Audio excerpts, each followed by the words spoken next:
জাতিসংঘ বলছে গাজার 92% অবকাঠামো ধ্বংসস্তূপে পরিণত হয়েছে। 92% মানে 100 ভাগের 92 ভাগ। তো এই অবস্থায় গাজার পুনর্গঠন কি সম্ভব? তো যে চুক্তি হলো সে চুক্তি অনুসারে কিন্তু যে গাজার আন্ডারগ্রাউন্ড নেটওয়ার্ক বা যে সুড়ঙ্গের মধ্যে হামাস কিন্তু তাদের কার্যক্রম চালু রাখতো, সেই সুড়ঙ্গ কিন্তু ধ্বংস করা হবে।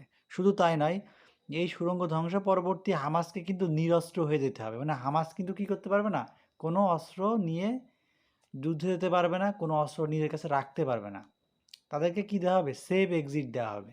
তো এখন সেই পরিকল্পনার অংশ হিসেবে নেতানিয়াহু এখন পর্যন্ত আন্ডারগ্রাউন্ড নেটওয়ার্ক কিন্তু ধ্বংস করেনি। তবে ধ্বংস করবে। কখন ধ্বংস করবে? যখন সমস্ত জিম্মিদেরকে তারা মুক্ত করতে পারবে।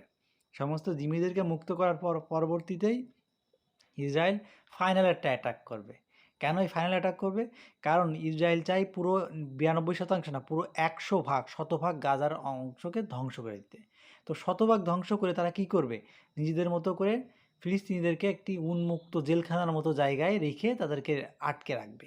তো এটাই কিন্তু ইসরায়েলের চাওয়া।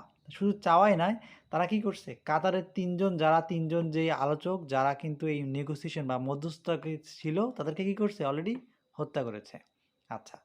তারপর যদিও তারা প্রথম ইনিশিয়েটিভ হিসেবে কিছু সেনা প্রত্যাহার করেছে গাজার কিছু অঞ্চল থেকে। গাজাবাসী ফিরে আসতে শুরু করেছে তার নির্দিষ্ট অঞ্চলে। কিন্তু আমরা দেখতে পাচ্ছি গাজায় কিন্তু সীমাহীন পানি সংকট, খাদ্য সংকট এখনও বিদ্যমান। এবং যে ক্রসিংগুলো খুলে দেওয়ার কথা ছিল, সবগুলো ক্রসিং এখনও খুলে দেওয়া হয়নি। তারপর হচ্ছে যে নেগোসিয়েশনের কথা ছিল যে যেই টু স্টেট বা দুটো রাষ্ট্র প্রতিষ্ঠার যে চিন্তাভাবনা, সেই দুটো রাষ্ট্র প্রতিষ্ঠার চিন্তা কিন্তু এখনও বাস্তবায়িত হওয়ার দিকে আগায়নি। অর্থাৎ যদি একটি গাজাকে যদি আরেকটি দেশের সেনাবাহিনী বা মিলিটারি যদি নিয়ন্ত্রণ করে, তাহলে গাজা স্টেট হিসেবে রিকগনিশন পাবে কীভাবে? একটা দেশ হিসেবে স্বীকৃতি পাওয়ার জন্য ন্যূনতম দরকার কি? তার একটি সেনাবাহিনী বা একটি নিরাপত্তা বাহিনী দেওয়া সরকার থাকতে হবে।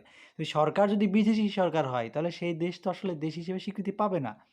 আর গাজার জন্য আসলে যেটা দরকার কি ছিল? সেটা হচ্ছে যে সে আন্তর্জাতিক সে সীমানা বা একটি বর্ডার লাইন, যেই লাইন দিয়ে সে কী করতে পারবে? তাদের ফুড বা কিছু আমদানি রপ্তানি করতে পারবে। গাজার কিন্তু সেই সুযোগ নেই।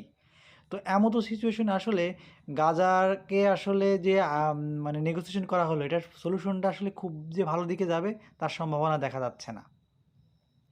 ভিডিও ভালো লাগলে সাবস্ক্রাইব করুন। আর আপডেট আপডেট আন্তর্জাতিক বিষয় সম্পর্কে জানতে সাথেই থাকুন।